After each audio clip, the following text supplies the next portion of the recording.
پیارے دوستو، خواجہ غریب نواز اتنی اہم شخصیت ہیں اور اتنی عظیم شخصیت ہیں کہ زیارت حرمین شریفین کے موقع پر مکہ مکرمہ میں غیب سے ندا آئی کہ معین الدین میرا دوست ہے، میں نے اس کو اپنے مقبول اور برگزیدہ بندوں میں شامل کر لیا۔ اور پھر جب مدینہ منورہ میں روضہ رسول صلی اللہ علیہ وسلم پر حاضری دی اور ادب و احترام کے ساتھ سلام پیش کیا تو آپ کو نائب رسول بنا کر ہندوستان کی ولایت آپ کے سپرد کر دی گئی۔ حضرت سیدنا خواجہ غریب نواز رحمۃ اللہ علیہ کا معمول تھا کہ ساری رات عبادت الہی میں مصروف رہتے، حتیٰ کہ عشاء کے وضو سے نماز فجر ادا کیا کرتے تھے، اور تلاوت قرآن سے اس قدر شغف تھا کہ دن میں 2 قرآن پاک ختم فرما دیا کرتے تھے۔ دوران سفر بھی قرآن پاک کی تلاوت جاری و ساری رہتی۔ اولیاء کاملین رحمہ اللہ کی طرح آپ زیادہ سے زیادہ عبادت الہی بجا لانے کی خاطر بہت ہی کم کھانا تناول فرماتے تھے، تاکہ کھانے کی کثرت کی وجہ سے سستی، نیند یا غنودگی عبادت میں رکاوٹ کا باعث نہ بنے۔ چنانچہ ان کے بارے میں منقول ہے کہ 7 روز بعد وہ 28 تولہ وزن کے برابر روٹی پانی میں بھگو کر کھایا کرتے تھے۔ آپ کی طبیعت میں علم کی درویشانہ صفات منتہائی کمال تک پہنچی ہوئی تھی۔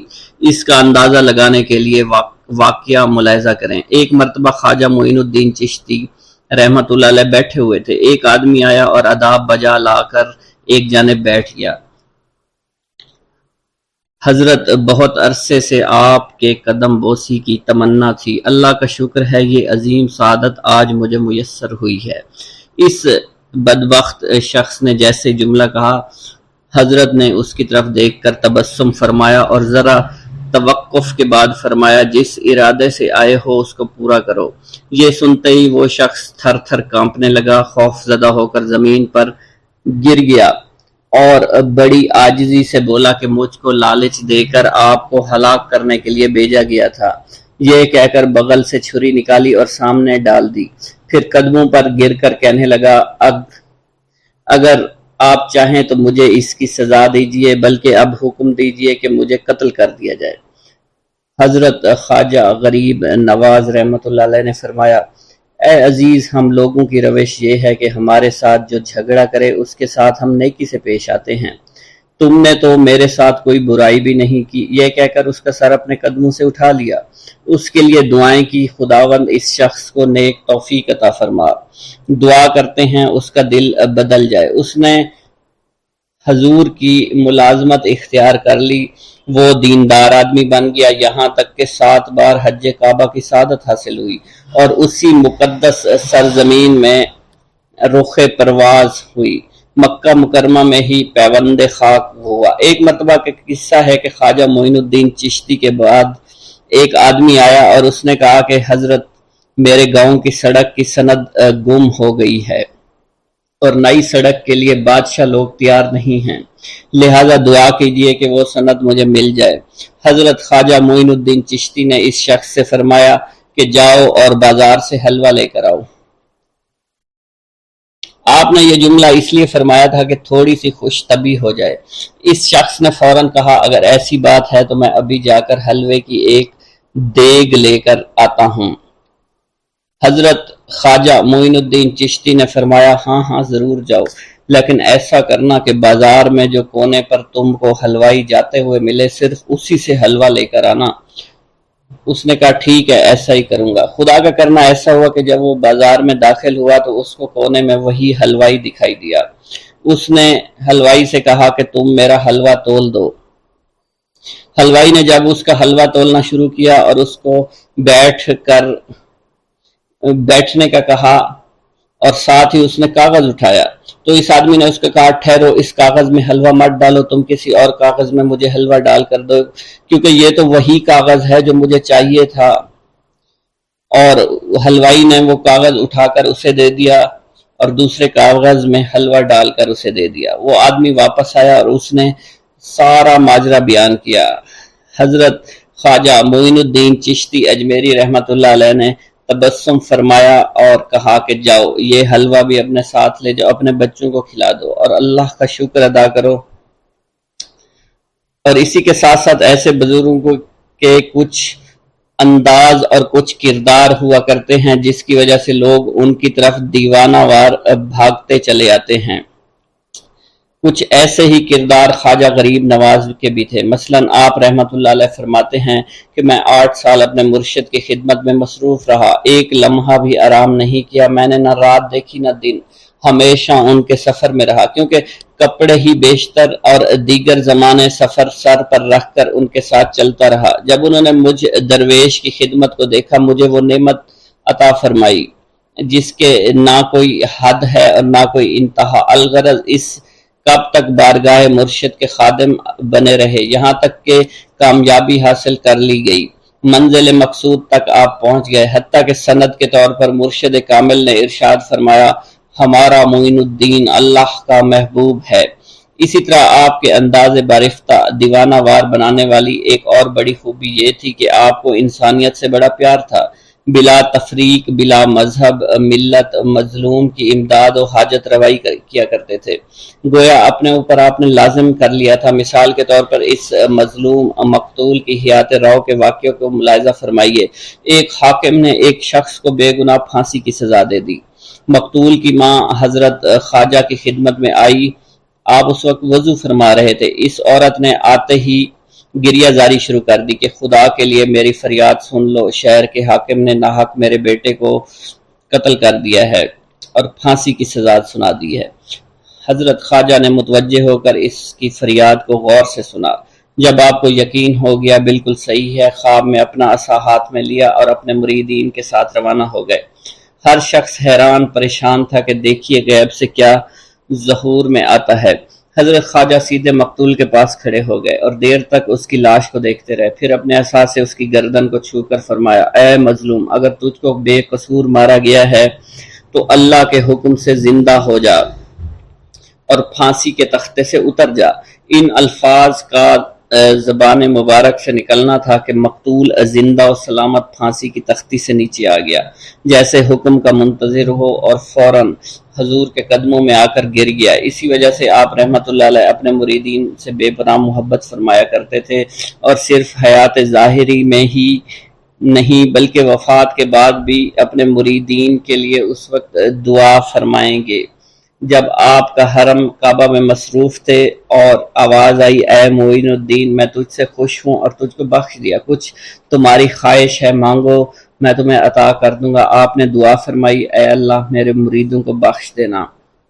آواز آئی معین الدین تو میرا مخصوص برگزیدہ بندہ ہے، میرے تمام مریدین جو بھی تیرے شجرے میں شامل ہوں گے سب کو بخش دوں گا۔ اس کے بعد خواجہ غریب نواز رحمۃ اللہ علیہ اکثر فرمایا کرتے تھے کہ جب تک میرے مریدین جنت میں قدم نہیں رکھ لیں گے میں بہشت میں داخل نہیں ہوں گا۔ آپ رحمۃ اللہ علیہ کو اگر آج بھی خواجہ ہند کہا جاتا ہے تو یوں ہی نہیں کہا جاتا، بلکہ ایران سے ہندوستان تک بہت سی مشکلات کا سامنا کیا، راہ حق میں بے نظیر قربانیاں دی جس کی گواہی خود غیب سے ملی، یعنی جس نے اپنی پوری زندگی بھی اللہ کے لیے وقف کر دی، حتیٰ کہ آپ کی روح بھی اللہ کی محبت میں رجب المرجب 632 ہجری میں پرواز کر گئی۔ اللہ رب العزت سے دعا ہے کہ ہم تمام کو فیضان خواجہ سے فیض یاب فرما، بلکہ تعلیمات خواجہ پر عمل پیرا ہونے کی توفیق عطا فرما، آمین یا رب العالمین۔ بسم اللہ الرحمن الرحیم۔ السلام علیکم۔ حضرت خواجہ معین الدین چشتی اجمیری رحمۃ اللہ علیہ جس وقت عالم وجود میں تشریف لائے تو دنیا کے پردہ اسکرین پر خونی ڈرامہ کے روح فرما مناظر دکھائے جا رہے تھے۔ آپ کی پیدائش کے وقت خراسان میں سلجوقی خاندان برسر اقتدار تھا۔ ان دنوں سیستان اور گرد و نواح پر تازہ مصیبت آن پڑی تھی کہ حکومت کی کمزوریوں کو محسوس کرتے ہوئے ترکوں کے ٹڈی دل لشکر نے حملہ کر دیا تھا۔ اس لڑائی میں وہاں کا بادشاہ مارا گیا۔ طول و عرض ملک میں فتنہ و فساد، بدامنی اور بے چینی پھیل گئی۔ ڈاکوؤں اور لٹیروں کے ہاتھوں کسی کی جان و مال، عزت و آبرو محفوظ نہ تھی۔ آئے دن کے مصائب اور پریشانیوں سے دل برداشتہ ہو کر خواجہ غیاث الدین نے رخت سفر باندھا اور بیوی بچوں کے ہمراہ امن و سکون کی تلاش میں خراسان روانہ ہو گئے۔ حکومت خراسان کا صدر مقام نیشا پور تھا۔ خواجہ غیاث الدین نے اسی علاقہ میں سکونت اختیار کر لی، حلال معاش کے لیے باغات اور پنچکی خریدی تاکہ زندگی کے باقی ماندہ ایام آرام سے بسر کر سکیں۔ اس وقت آپ کی عمر مبارک 7 برس تھی۔ نیشا پور پہنچنے کے کچھ عرصہ کے بعد حضرت خواجہ غیاث الدین حسن دنیا سے رحلت فرما گئے۔ حضرت خواجہ معین الدین چشتی کم سنی میں یتیم ہو گئے۔ خواجہ غیاث الدین حسن کا کفن ابھی میلا نہ ہوا تھا کہ آپ کی والدہ ماجدہ حضرت سیدہ بی بی ماہ نور بھی اس جہان فانی سے رخصت ہو گئیں۔ یوں آپ باپ کے سایہ الفت اور ماں کی آغوش محبت سے محروم ہو گئے۔ حضرت سیدہ بی بی ماہ نور نے حضرت خواجہ غیاث الدین کے وصال کے بعد ترکہ پدری بیٹوں میں تقسیم کر دیا۔ خواجہ معین الدین چشتی کے حصہ میں انگوروں کا باغ پنچکی آئی تھی۔ حضرت خواجہ معین الدین چشتی اس باغ اور پنچکی کی آمدنی سے گزر بسر کرنے لگے تھے۔ ملکی انقلابات اور والدین کا سایہ اٹھ جانے کے بعد آپ کا دل دنیا سے بیزار ہو گیا۔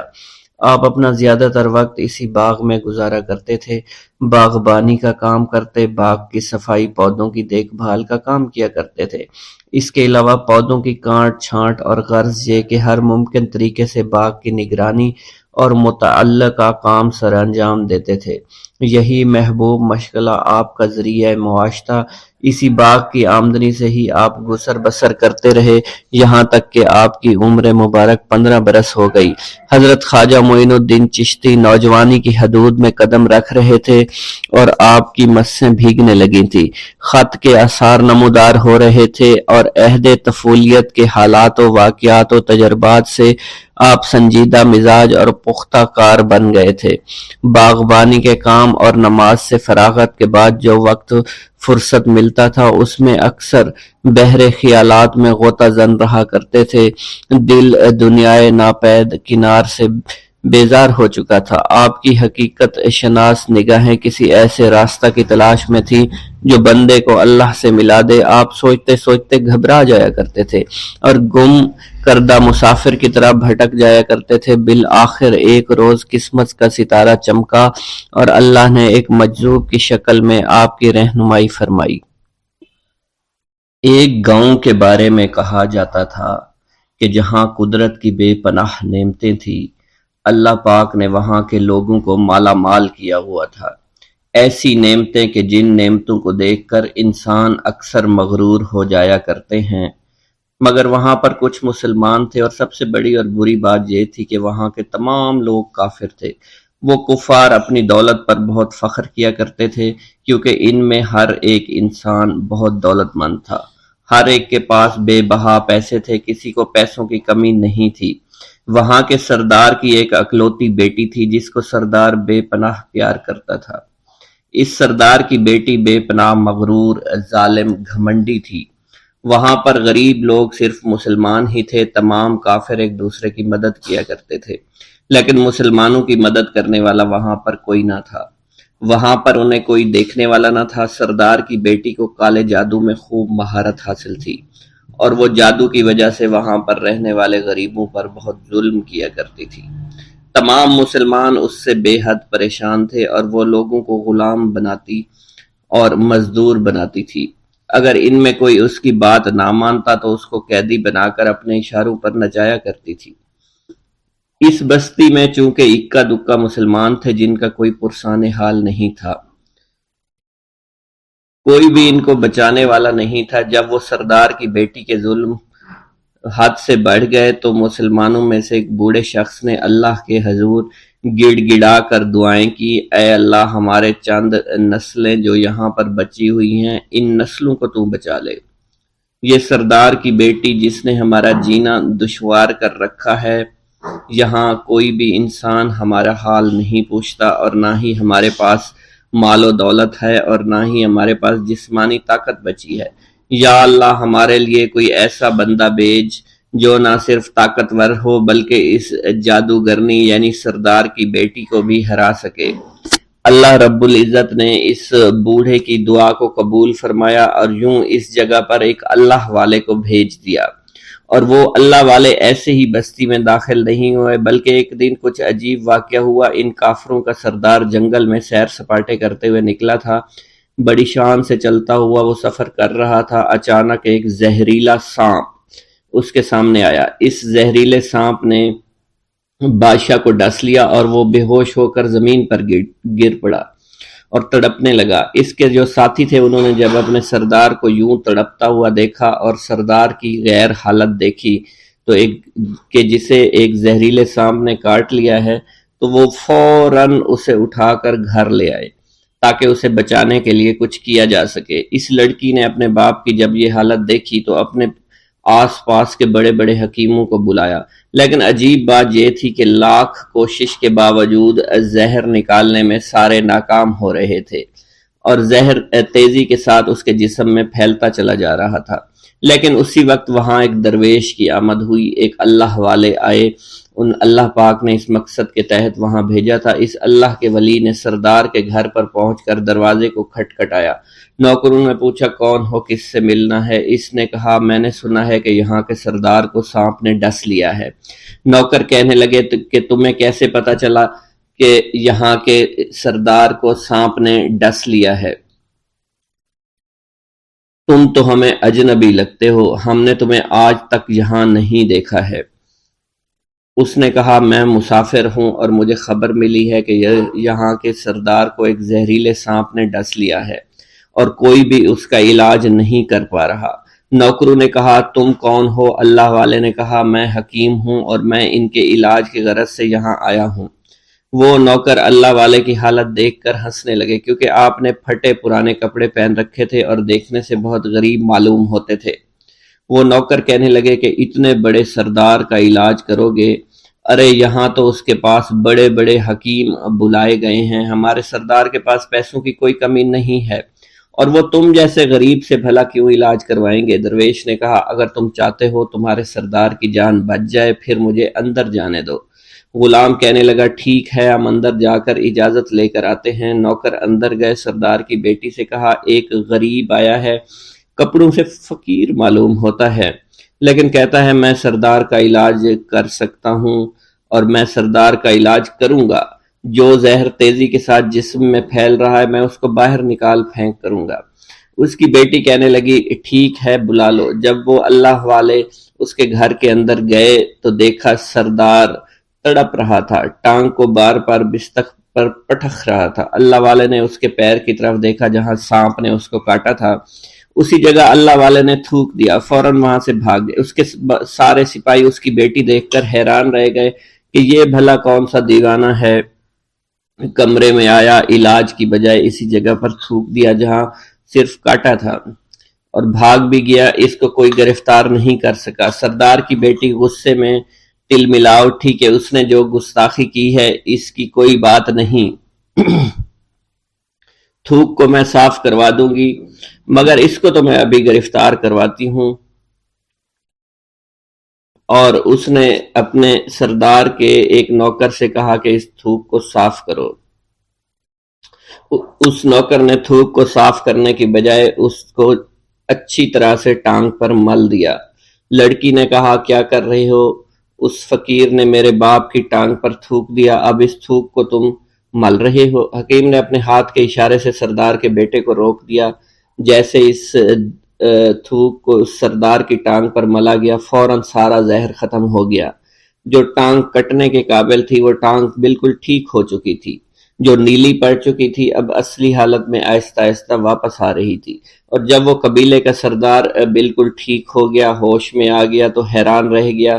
اسے بتایا کہ فقیر بابا کے تھوک کی وجہ سے آپ ٹھیک ہوئے ہیں۔ اس نے کہا وہ بزرگ تو ہمارے لیے مسیحا ہے، تم لوگوں نے انہیں جانے کیوں دیا؟ انہیں میرے پاس لے کر آؤ، انہوں نے ہم پر بہت بڑا احسان کیا ہے، ہم اس کے احسان کا بدلہ ضرور چکائیں گے۔ اس کی بیٹی جو خاموشی سے باپ کو دیکھ رہی تھی اس نے کچھ بھی نہ کہا۔ گاؤں کے سردار کے کہنے پر سارے سپاہی اللہ والے کو ڈھونڈنے کے لیے نکل گئے۔ وہ چاروں طرف پھیل گئے لیکن کہیں بھی اللہ والے کا پتہ نہیں چل رہا تھا۔ پھر جب سپاہی تلاش کرتے کرتے جنگل میں داخل ہوئے، وہاں ایک درخت کے نیچے ایک آدمی کو عبادت کرتے ہوئے دیکھا۔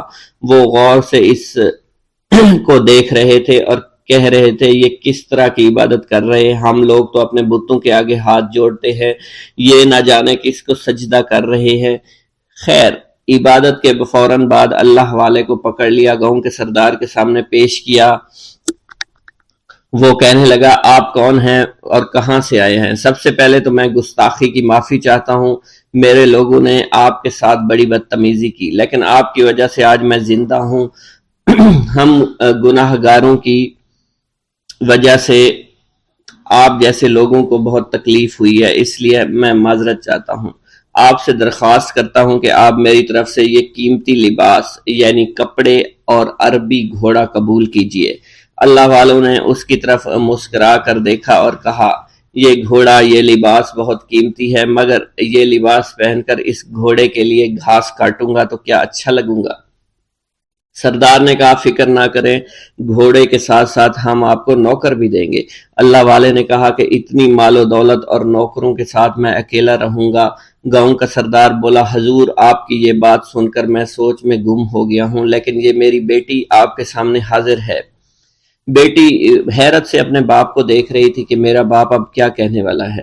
سردار نے کہا، میری بیٹی جسے آپ نے دیکھ لیا ہے، اس کی شادی میں آپ سے کر دوں گا، مگر ایک شرط ہے کہ آپ کو اپنے مذہب کو چھوڑنا پڑے گا۔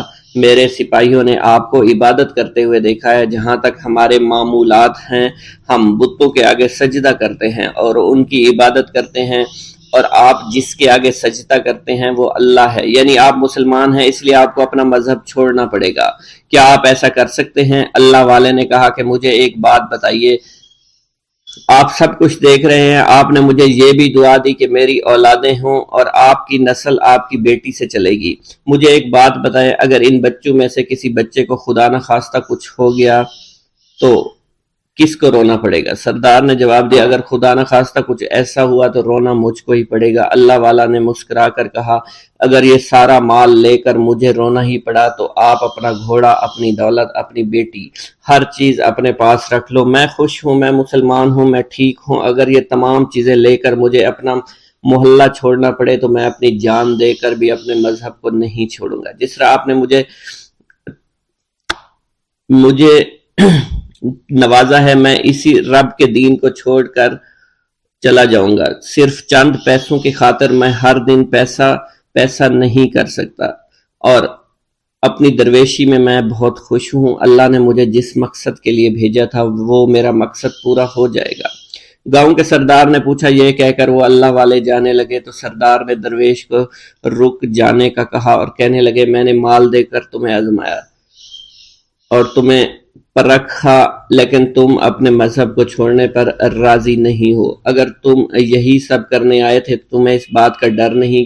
کیا تم نہیں جانتے ہم کتنے طاقتور ہیں، اور میری بیٹی اپنے عمل میں اتنی ماہر ہے کہ تمہیں یہاں کھڑے کھڑے ابھی جنگلی جانور بنا سکتی ہے۔ اللہ والے نے کہا کہ اس نے جنگلی جانور کمزور لوگوں کو بنایا ہوگا، یہ مجھے جانور بنا کر تو دکھائے۔ اس سے پہلے کہ گاؤں کا سردار اپنی بیٹی سے کچھ کہتا کہ اس پر وار کرو، اللہ والے نے جادوگرنی پر ایسی پھونک ماری کہ وہ اسی وقت ایک بہت بڑی چھپکلی بن گئی۔ وہ کچھ بھی نہیں کر پا رہی تھی، وہ چھپکلی اتنی بڑی تھی کہ وہاں پر جتنے بھی انسان کھڑے تھے ان سب میں سب سے زیادہ اونچا اس کا قد تھا۔ وہ چھپکلی اللہ والے کے پاس آئی، اپنا زہر اس پر اگلنا چاہتی تھی کہ اسی وقت اس نے اس کے منہ پر تھوک دیا۔ تھوکنے کی دیر تھی، وہ چھپکلی جلنے لگی اور جس سے گرمی کی وجہ سے اس کا چہرہ پگھل رہا تھا، اس کا چہرہ جل کر کالا ہو چکا تھا۔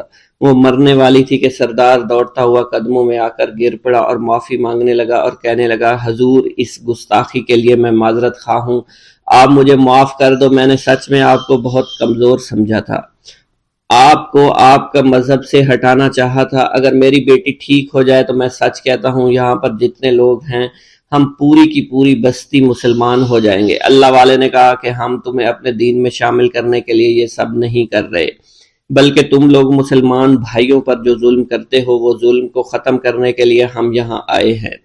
ہمارے دین میں جبر اور ظلم نہیں۔ اگر تمہارے بیٹی سے انسان بن کر سدھر جاتی ہے تو اس کو اس کی اصلی حالت میں لانے کے لیے میں خود کو اللہ کی بارگاہ میں پیش کروں گا اور دعا کروں گا۔ سردار کہنے لگا کہ ہاں میری بیٹی اصلی حالت میں اگر آ جائے تو پھر ہم کسی پر ظلم و ستم نہیں کریں گے، اور میں دل سے اپنی بیٹی کے لیے معافی چاہتا ہوں۔ آج سے یہ کوئی بھی جادو ٹونا اور مسلمانوں کو تنگ نہیں کرے گی، اور نہ ہی کسی مسلمان پر یہ ظلم اور جبر کرے گی۔ بس آپ اسے دوبارہ سے انسان بنا دیں۔ اللہ والا نے چھپکلی پر دوبارہ سے پھونک ماری تو پھر سے انسان بن گئی، اور اللہ والے کے قدموں سے وہ لپٹ گئی، کہنے لگی مجھے معاف کر دیجئے، مجھے معاف کر دیجئے، میں نے اپنے آپ کو بہت طاقتور سمجھا۔ اس لڑکی کا آدھا چہرہ جل چکا تھا اور کالا ہو چکا تھا۔ وہ کہنے لگی کہ آج اپنے باپ کے ساتھ میں آپ کے دست مبارک پر مسلمان ہونا چاہتی ہوں۔ میں وعدہ کرتی ہوں کہ آج سے اس بستی پر کوئی بھی کافر کسی مسلمان کے ساتھ بدتمیزی نہیں کرے گا، زیادتی نہیں کرے گا، ظلم اور جبر نہیں کرے گا، بلکہ ہم سب یہاں مل جل کر رہیں گے اور بھائی چارے کے ساتھ رہیں گے۔ ہم سب مسلمان ہو جائیں گے، اور پھر یوں اللہ والے کے ہاتھوں پوری بستی کا سردار اور اس کی بیٹی نے اسلام قبول کر لیا، اور سردار نے اللہ والے سے اپنی بیٹی کا نکاح کر دیا، اور پھر اس بستی میں ہمیشہ کے لیے امن و امان قائم ہو گیا۔ بسم اللہ الرحمن الرحیم۔ حضرت بابا فرید الدین گنج شکر رحمۃ اللہ علیہ خلیفہ ارادت میں۔ حضرت بابا فرید الدین گنج شکر حضرت قطب الدین بختیار کاکی کے مرید اور خلیفہ اعظم تھے۔ جس زمانہ میں حضرت بابا صاحب ملتان میں تعلیم حاصل کر رہے تھے، حضرت قطب صاحب رحمۃ اللہ علیہ ملتان تشریف لے گئے۔ مسجد مولانا منہاج الدین میں قیام فرمایا۔ حضرت قطب صاحب رحمۃ اللہ علیہ اسی مسجد میں مطالعہ میں مشغول تھے۔ کتاب نافع آپ کے ہاتھ میں تھی۔ حضرت قطب صاحب کی نظر کیمیائے اثر ان پر پڑی۔ فرمایا بیٹے کیا پڑھ رہے ہو؟ بابا صاحب نے عرض کیا کتاب نافع۔ یہ سن کر حضرت قطب الدین بختیار کاکی نے فرمایا انشاءاللہ تم کو نافع سے نفع ہوگا۔ حضرت قطب صاحب رحمۃ اللہ علیہ کا اشارہ سنتے ہی بابا صاحب کا دل ہاتھوں سے نکل گیا۔ عرض کیا خادم کو حضور کی خدمت اور نظر سعادت سے فائدہ ہوگا۔ آپ کھڑے ہو کر حضرت خواجہ قطب صاحب کے قدموں میں سر رکھ دیا۔ ملتان میں چند روز قیام کے بعد حضرت خواجہ قطب الدین بختیار کاکی دہلی روانہ ہونے لگے تو بابا صاحب نے آپ کے ساتھ دہلی جانا چاہا۔ حضرت قطب صاحب نے فرمایا ابھی تم علم حاصل کرو، تکمیل تعلیم کے بعد میرے پاس دہلی آ جانا۔ حضرت قطب صاحب رحمۃ اللہ علیہ روانہ ہو گئے۔ بابا صاحب آپ کو کئی منزل تک رخصت کرنے ساتھ آئے۔ حضرت قطب صاحب رحمۃ اللہ علیہ کی واپسی کے بعد بابا صاحب قندھار چلے گئے۔ وہاں کچھ عرصہ تعلیم حاصل کرنے کے بعد بغداد تشریف لے گئے، وہیں دستار فضیلت حاصل کی۔ اس کے بعد ملتان واپس آ گئے۔ دوران تعلیم میں آپ کو حضرت شیخ بہاؤالدین زکریا ملتانی، شیخ شہاب الدین سہروردی، شیخ بہاؤالدین مخموری رحمۃ اللہ علیہ اور حضرت شیخ عہد الدین کرمانی اور شیخ شہاب الدین حضری اور دیگر مشائخ سے ملاقات کا استفادہ حاصل کرنے کا موقع ملا۔ ملتان واپس آ کر دلولہ خدا طلبی میں دہلی تشریف لائے اور 5 رمضان 584 ہجری کو قطب صاحب کے ہاتھ بیعت ہو گئے۔ حضرت بابا صاحب نے پیر و مرشد کے حکم سے ریاضات و مجاہدات شروع کیے۔ غزنی دروازے کے قریب ایک حجرے میں ریاضت شروع کر دی۔ ہفتہ میں 2 بار پیر و مرشد کے حضور میں حاضر ہوا کرتے تھے۔ اسی دوران آپ نے چلہ معکوس اور سخت ریاضتیں کی۔ بابا صاحب اپنے حجرہ میں چلہ کر رہے تھے۔ خواجہ غریب نواز حضرت قطب صاحب کے پاس تشریف لائے۔ حضرت قطب صاحب نے اپنے مریدوں کو پیر و مرشد کے حضور پیش کیا۔ ہر مرید نے اپنی حسب و لیاقت سے خواجہ غریب نواز سے روحانی علم اور نعمت حاصل کیا۔ سرکار غریب نواز نے فرمایا اور کوئی مرید رہ تو نہیں گیا؟ حضرت قطب صاحب رحمۃ اللہ علیہ نے فرمایا ہاں ایک فقیر چلہ میں بیٹھا ہوا ہے۔ سرکار غریب نواز رحمۃ اللہ علیہ نے فرمایا آؤ چلو اسے دیکھتے ہیں۔ چنانچہ یہ دونوں بزرگ حضرت بابا صاحب کے قیام گاہ پر تشریف لے گئے۔ کثرت ریاضت و مجاہدات سے حضرت بابا صاحب میں کھڑے ہونے کی طاقت نہیں رہی تھی۔ اس درجہ ضعیف اور کمزور ہو گئے تھے، استقبال اور تعظیم کے لیے کھڑے نہیں ہو سکے۔ آنکھوں میں آنسو بھر کر قدموں پر سر رکھ دیا۔ یہ حالت دیکھ کر سرکار غریب نواز رحمۃ اللہ علیہ نے فرمایا، بختیار، اس نوجوان کو کب تک مجاہدوں کی آگ میں دھکیلتے رہو گے؟ آؤ ہم تم مل کر اس کو کچھ عطا کرتے ہیں۔ اس کے بعد بابا صاحب کا ایک بازو سرکار غریب نواز نے تھاما، دوسرا بازو قطب صاحب نے پکڑ کر کھڑا کیا۔ سرکار غریب نواز نے آسمان کی طرف اشارہ فرمایا، یا جل جلالہ، فرید کو قبول فرما، درویش کامل کا مرتبہ عطا فرما، ندائی قبول ہو گیا۔ یہ غیبی آواز سن کر حضرت بابا صاحب پر کیفیت طاری ہو گئی۔ حضرت قطب صاحب نے بابا صاحب کو اسم اعظم تعلیم فرمایا، تمام علوم لدنی منکشف ہو گئے۔ اس کے بعد سرکار غریب نواز رحمۃ اللہ علیہ نے بابا صاحب کو خرقہ خاص عطا فرمایا۔ حضرت قطب صاحب رحمۃ اللہ علیہ نے دستار اور دیگر لوازمات خلافت دے کر خلافت عطا فرمائی۔ حضرت بابا صاحب کو چشت کے 2 بادشاہوں کی طرف سے روحانی سلطنت ملی۔ کسی شاعر نے کیا خوب کہا ہے، بخشش کو نیب از شیخین بگر فتح مرید، بادشاہ یافتہ از بادشاہان جہاں، عالم کن گشت اقطاع تو اے شاہ جہاں۔ اس کے بعد سرکار غریب نواز رحمۃ اللہ علیہ نے حضرت قطب صاحب رحمۃ اللہ علیہ کو خطاب فرمایا، بختیار، تم نے ایسے شہباز کو دام میں لے لیا جو سدرۃ المنتہا پر اپنا آشیانہ بنائے گا۔ یہ فرید شمع ہے جس کی روشنی سے درویشوں کا خانوادہ منور ہو جائے گا۔ حضرت قطب الدین بختیار کاکی اجمیر میں عطائے خرقہ و سجادگی۔ حضرت قطب صاحب رحمۃ اللہ علیہ دہلی میں قیام پذیر ہونے کے بعد وقتاً فوقتاً پیر دستگیر حضرت خواجہ غریب نواز کی خدمت میں حاضر ہوتے رہے۔ سب سے آخری مرتبہ قطب صاحب رحمۃ اللہ علیہ نے اجمیر شریف جانے کا قصد کیا تو ایک عریضہ خواجہ غریب نواز کی خدمت میں ارسال کیا، اشتیاق پاپوشی ظاہر کیا۔ حضرت خواجہ غریب نواز نے جواباً تحریر فرمایا، ضرور آؤ، مجھے بھی تم سے ملنے کا اشتیاق ہے۔ میں سوچ رہا ہوں کہ تمہیں بلانے کے لیے خط لکھوں، اب تم مجھ سے ملنے کے لیے جلد آؤ، یہ ہماری آخری ملاقات ہوگی۔ حضرت قطب صاحب رحمۃ اللہ علیہ جواب ملتے فوراً روانہ ہو گئے۔ باعجلت تمام اجمیر پہنچ کر سعادت پاپوشی حاصل کی۔ کچھ دنوں پیر و مرشد کے حضور میں سعادت حضور حاصل فرمائی۔ ایک روز حضرت خواجہ غریب نواز رحمۃ اللہ علیہ نے فرمایا کہ اے اللہ کے دوستوں میں ان 3 صفات کی موجودگی ضروری ہوگی، اول خوف، دوم رضا، محبت کے ساتھ رضا کی موجودگی ضروری ہے دل میں، سوم محبت سوائے حق کے سبحانہ کے اور کسی کا خیال نہ ہو، اور فرمایا اللہ تعالیٰ نے کسی شخص کے صفحہ ہستی پر بقائے جاوید تحریر نہیں فرمایا۔ نقاش صورت ازل نے تمام ممکنات کے صفحہ ہستی پر کل شے حال کا وجہ تحریر فرمایا ہے، اس لیے دنیا میں ہر شخص کو سفر آخرت درپیش ہے۔ ایک روز اس دنیا کو چھوڑ کر دوسری دنیا میں تو جانا ہی ہے، اب میرے سفر آخرت کا وقت ہوا چاہتا ہے۔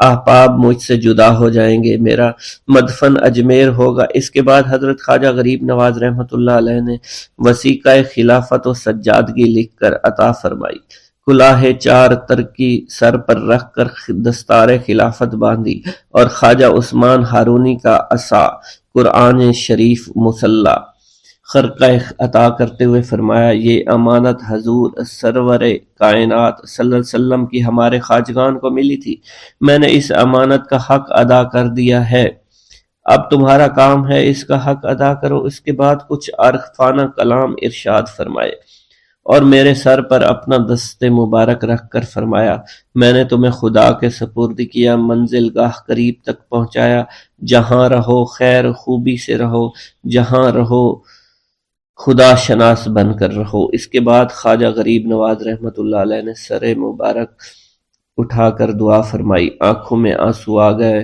فرمایا جاؤ اب دہلی چلے جاؤ۔ حضرت قطب الدین بختیار کاکی اجمیر سے دہلی واپس تشریف لائے۔ چند روز بعد ایک شخص نے اجمیر سے آ کر عرض کیا کہ اجمیر سے واپسی کے 20 روز بعد دستگیر خواجہ معین الدین چشتی اجمیری رحمۃ اللہ علیہ وصال فرما گئے۔ یہ خبر وحشت اثر سن کر حضرت قطب صاحب زار زار رونے لگے، اس قدر صدمہ ہوا کہ بیان سے باہر ہے۔ حضرت قطب صاحب رحمۃ اللہ علیہ نے فرمایا، اللہ تعالیٰ کے دوستوں کو موت نہیں آیا کرتی، مرا نہیں کرتے، ظاہر بینوں کی نگاہ سے غائب ہوا کرتے ہیں۔ حضرت خواجہ غریب نواز زندہ ہیں، تا قیامت ان کی تصرفات باقی رہیں گی۔ شیخ المشائخ حضرت نظام الدین اولیاء محبوب الہی نے فوائد الفوائد میں تحریر فرمایا ہے، جمعہ کا دن تھا، قطب الدین بختیار کاکی عید کی نماز پڑھ کر اس مقام پر تشریف لائے جہاں آپ کا مزار مبارک ہے۔ کچھ دن قیام فرمایا، کھڑے ہو کر سوچتے رہے۔ اس زمانہ میں وہ زمین افتادہ غیر آباد تھی۔ حضرت کے دوستوں نے جو ساتھ تھے عرض کیا، آج عید کا دن ہے، زائرین دولت سرا پر تشریف آوری کے منتظر ہوں گے، یہاں ٹھہرنے اور دیر فرمانے کا کیا سبب ہو سکتا ہے؟ قطب صاحب رحمۃ اللہ علیہ نے فرمایا، جاؤ اس قطع زمین کے مالک کو بلا لاؤ، خدام بلا لائے۔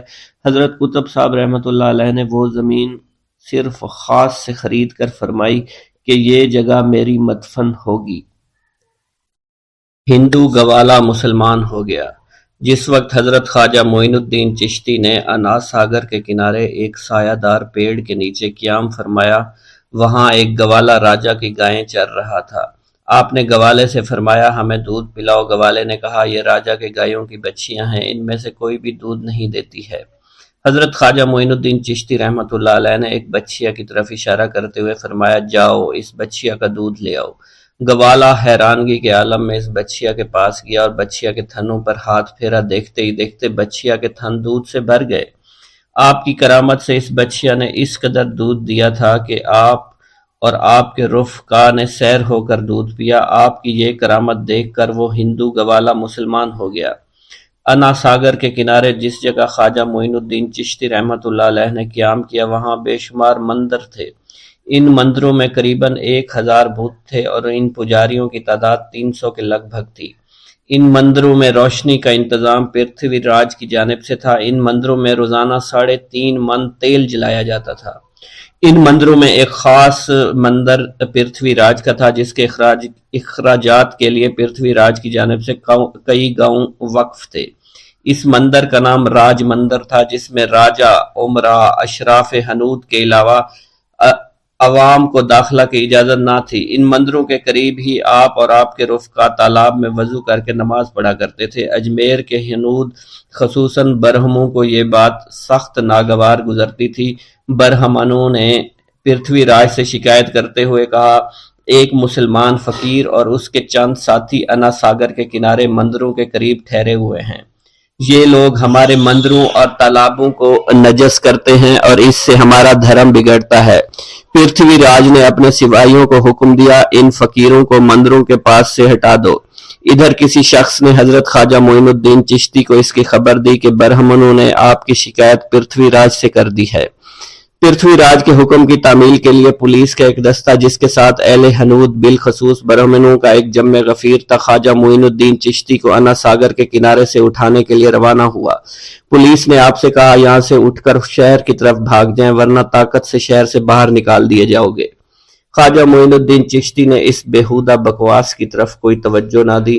پولیس اور برہمنوں نے طاقت استعمال کرنا چاہی، مگر جو ہی پولیس اور برہمن حملے کے لیے بڑھے، آپ نے ایک مٹھی خاک پر آیت الکرسی پڑھی اور پھینک دی۔ سیر الاقطاب میں یہ واقعہ منقول ہے۔ سرکاری آدمی اور برہمن ہتھیار، لاٹھی وغیرہ لے کر روانہ ہوئے، خواجہ معین الدین چشتی کا محاصرہ کیا۔ اس ہجوم کا مقصد آپ کو تکلیف پہنچانا تھا۔ بہرحال خواجہ معین الدین چشتی نے ایک مٹھی خاک دشمنوں کی جانب پھینکی اور جس شخص پر اس خاک کے ذرے پڑے وہ پاگل ہو گیا، دیوانہ ہو گیا، اس کا جسم خشک ہو گیا اور وہ بے حس و حرکت ہو گیا۔ دشمنوں میں بھگدڑ مچ گئی اور لوگ بھاگتے دوڑتے پرتھوی راج کے پاس پہنچے اور سارا حال بیان کر دیا۔ کچھ لوگوں نے تو مندروں میں چھپ کر جان بچائی۔ بسم اللہ الرحمن الرحیم۔ قطب الاقطاب حضرت خواجہ قطب الدین بختیار کاکی اوشی رحمۃ اللہ علیہ فرماتے ہیں، میں جب تک مرشد پاک خواجہ خواجگان حضرت خواجہ معین الدین چشتی کی صحبت میں رہا، کبھی بھی آپ کو ناراض نہ ہوتے دیکھا، ماں سوائے ایک دن جب آپ کہیں تشریف لے جا رہے تھے اور شیخ علی خادم بھی آپ کے ساتھ تھا۔ راستہ میں کسی شخص نے شیخ علی خادم کا دامن پکڑ کر سخت سست کہنا شروع کر دیا۔ آپ نے پوچھا کیا بات ہے، تو انہیں اس کا دامن کیوں پکڑا ہے اور کیوں اسے برا بھلا کہتا ہے؟ اس شخص نے کہا حضور یہ میرا مقروض ہے اور قرض ادا نہیں کر سکتا۔ قطب الاقطاب حضرت خواجہ قطب الدین بختیار کاکی فرماتے ہیں مرشد پاک خواجہ خواجگان حضرت خواجہ معین الدین چشتی نے فرمایا تم اسے چھوڑ دو، وہ تمہارا قرض تمہیں لوٹا دے گا۔ قطب الاقطاب حضرت خواجہ قطب الدین بختیار کاکی فرماتے ہیں اس شخص نے مرشد پاک خواجہ خواجگان حضرت خواجہ معین الدین چشتی کی بات ماننے سے انکار کر دیا۔ آپ کو غصہ آ گیا، آپ نے اپنی چادر اتار کر زمین پر پھینک دی اور فرمایا اس چادر کے نیچے سے جتنا تیرا قرضہ ہے لے لے، خبردار زیادہ لینے کی کوشش مت کرنا۔ قطب الاقطاب حضرت خواجہ قطب الدین بختیار کاکی فرماتے ہیں اس شخص نے اپنے قرض سے زیادہ رقم اٹھا لی اور اس کا ہاتھ اسی وقت سوکھ گیا۔ ایک روز اجمیر کے ایک کسان نے حضرت خواجہ معین الدین چشتی سے فریاد کی میرے کھیت یہاں کے حاکم نے ضبط کر لیے ہیں اور وہ کہتا ہے جب تک فرمان شاہی پیش نہ کرو تمہارے کھیت واپس نہیں ملیں گے۔ میں امداد کا درخواست گزار ہوں کیونکہ انہی کھیتوں سے میرے معاش کا دار و مدار ہے۔ حضرت خواجہ معین الدین چشتی نے کچھ دیر تأمل کے بعد فرمایا ہاں میری سفارش سے تیرا کام ہو جائے گا اور اللہ تعالیٰ نے تیرے اس کام کے لیے مجھے مامور کر دیا ہے، تو میرے ساتھ چل۔ پھر حضرت خواجہ معین الدین چشتی اس کسان کو لے کر دہلی کی جانب عازم سفر ہوئے اور دہلی آمد سے پہلے اپنے جانشین قطب الاقطاب خواجہ قطب الدین بختیار کاکی کو اپنی آمد کے متعلق بتایا۔ حالانکہ اس سے پہلے آپ دہلی جاتے تو انہیں پہلے اطلاع پہنچا دیا کرتے تھے۔ خواجہ معین الدین چشتی دہلی کے قریب پہنچے تو کسی شخص نے آپ کو پہچان کر بختیار کاکی رحمۃ اللہ علیہ کو اطلاع دی خواجہ خواجگان حضرت خواجہ معین الدین چشتی دہلی تشریف لا رہے ہیں۔ حضرت قطب الدین بختیار کاکی نے سلطان شمس الدین التمش کو خواجہ خواجگان معین الدین چشتی کی آمد کی اطلاع پہنچائی اور خود استقبال کے لیے چل دیے۔ سلطان شمس الدین التمش بھی آپ کے استقبال کے لیے آئے۔ حضرت خواجہ قطب الدین بختیار کاکی مضطرب تھے کہ مرشد پاک اس مرتبہ بغیر اطلاع کے تشریف لائے ہیں اور اپنی آمد کے متعلق بھی نہیں بتا رہے۔ موقع ملتے ہی حضرت قطب الدین بختیار کاکی نے عرض کیا حضور خادم بارگاہ کو تشریف آوری سے بیشتر ہی اطلاع سے مشرف و ممتاز فرما دیا کرتا تھا، اس مرتبہ بغیر اطلاع تشریف لائے، اس کی کیا وجہ ہے؟ خواجہ معین الدین نے فرمایا میں اس غریب کے کام کے لیے آیا ہوں۔ پھر خواجہ معین الدین نے تمام حال حضرت بختیار کاکی کو سنایا۔ بختیار کاکی نے عرض کی حضور اگر آپ کا خادم بھی بادشاہ سے فرمان عالی کہہ دیتا تو اس کی کیا مجال تھی؟ اس کی بموجب فرمان عالی اس شخص کو مراد پوری نہ ہوتی تو آپ نے خود کیوں اس قدر تکلیف گوارا کی؟ حضرت خواجہ معین الدین چشتی نے فرمایا یہ بات درست ہے مگر ہر مسلمان رحمت حق تعالیٰ سے قربت رکھتا ہے۔ جس وقت یہ شخص میرے پاس آیا تو انتہائی ملول اور حزین تھا۔ میں نے مراقب ہو کر بارگاہ احدیت میں عرض کیا تو مجھے حکم ہوا کہ اس کے رنج و غم میں شریک ہونا بھی عبادت ہے، اسی وجہ سے میں خود یہاں چل کر آیا ہوں۔ اگر میں وہیں سے اس شخص کی سفارش کر دیتا تو اس ثواب سے محروم رہ جاتا جو کہ ہر قدم پر اس کی خوشی سے حاصل ہے۔ قطب الاقطاب حضرت خواجہ قطب الدین بختیار کاکی اوشی رحمۃ اللہ علیہ فرماتے ہیں ایک روز میں مرشد پاک خواجہ خواجگان حضرت خواجہ معین الدین چشتی کی خدمت میں حاضر تھا اور فقر و سلوک کے متعلق بات ہو رہی تھی۔ مرشد پاک اچانک دائنی طرف دیکھ کر کھڑے ہو گئے۔ تین بار ایسا ہوا۔ میں نے عرض کی حضور کیا بات ہے؟ حضرت خواجہ چشتی نے فرمایا اس وقت میرے پیر و مرشد حضرت خواجہ عثمان ہارونی کا مزار اقدس ہے۔ میں جب اس طرف نگاہ اٹھاتا ہوں تو مزار اقدس نظر آتا ہے اور میں تعظیم کے لیے کھڑا ہو جاتا ہوں۔ حضرت خواجہ معین الدین چشتی کو سما کا بے حد شوق تھا۔ آپ کی محفل کبھی کسی سما سے خالی نہیں رہتی تھی۔ حالت ذوق و شوق میں بے ہوش ہو جایا کرتے تھے۔ بڑے بڑے مشائخ علماء آپ کی محفل میں شریک ہوتے تھے۔ آپ کی محفل سما میں ایک بار سما سننے کے بعد آدمی صاحب ذوق و شوق ہو جایا کرتا تھا اور علماء کرام نے کبھی بھی سما پر اعتراض نہیں کیا۔ ایک روز حضرت خواجہ معین الدین چشتی کا دریائے کرم جوش پر تھا۔ آپ نے فرمایا جو مانگتا ہے مانگ لو، قبولیت کا دروازہ کھلا ہے۔ ایک شخص نے دنیا طلب کی، دوسرے نے آخرت طلب کی، دونوں کا منشا پورا ہو گیا۔ اس کے بعد خواجہ معین الدین چشتی نے حضرت قاضی حمید الدین ناگوری کی طرف متوجہ ہو کر فرمایا میں نے تمہارے لیے اللہ سے طلب کیا ہے تم دنیا اور آخرت میں معزز اور مکرم ہو۔ پھر حضرت خواجہ معین الدین چشتی نے حضرت خواجہ قطب الدین بختیار کاکی اوشی کی جانب توجہ فرمائی اور فرمایا تم کیا مانگتے ہو؟ انہوں نے شعر عرض کیا ہرچے تو خواہی بخواہم روئے برسر آستانم بندہ راہ فرما باشد ہرچے فرمائی بر آنم۔ اسی دن سے حضرت خواجہ قاضی حمید الدین ناگوری سلطان الطارقین اور خواجہ قطب الدین بختیار کاکی جو ہے قطب الزاہدین اور قطب الواصلین کے معزز خطاب سے فیض یاب ہو گئے۔ حضرت خواجہ معین الدین چشتی مرشد کامل کی تلاش میں دشت و جبل و کوہ بیاباں شہر و شہر کربا کریا تلاش و تجسس میں پھرنے لگے، یہاں تک کہ پھرتے پھرتے آپ قصبہ ہارون پہنچ گئے۔ ہارون ایک معمولی سا قصبہ تھا جہاں حضرت عثمان ہارونی رحمۃ اللہ علیہ رونق افروز تھے۔ ان کی وجہ سے سارا قصبہ خیر و برکت سے معمور تھا۔ خواجہ عثمان ہارونی قطب وقت تھے، ان کی قطبیت کا مہر منور ذو فشاں عالم تھا۔ حضرت عثمان ہارونی کی بزرگی کا چرچا دور دور تک پھیلا ہوا تھا، لوگ دور دراز سے جوک در جوک حاضر خدمت ہو کر مراد کے پھولوں سے جھولیاں بھر بھر کر لے جاتے۔ قصبہ ہارون ان دنوں روحانی تجلیات کا مرکز تھا، چشمہ معرفت کا فیض عالم جاری تھا۔ حضرت خواجہ معین الدین چشتی کو اس چشمہ صافی کی موجو میں وہی نور جھلکتا نظر آتا جس کا مشاہدہ آپ حضرت شیخ ابراہیم قندوزی کی کرامت میں کر چکے تھے۔ ادھر نگاہ ملتے ہی شیخ کامل حضرت خواجہ عثمان ہارونی نے آپ کے دل کی خواہشات کا جائزہ لے لیا۔ حضرت خواجہ معین الدین چشتی کا حرف تمنا زبان پر لانا تھا کہ پیر و مرشد حضرت خواجہ عثمان ہارونی نے شراب معرفت کا ایک جام لبریز آپ کو پلا دیا، جس کے پیتے ہی شیشہ قلب کا زنگ دور ہو گیا، حجاب عظمت سامنے دکھائی دینے لگا، مگر اس جام سے آپ کی تسلی نہ ہوئی۔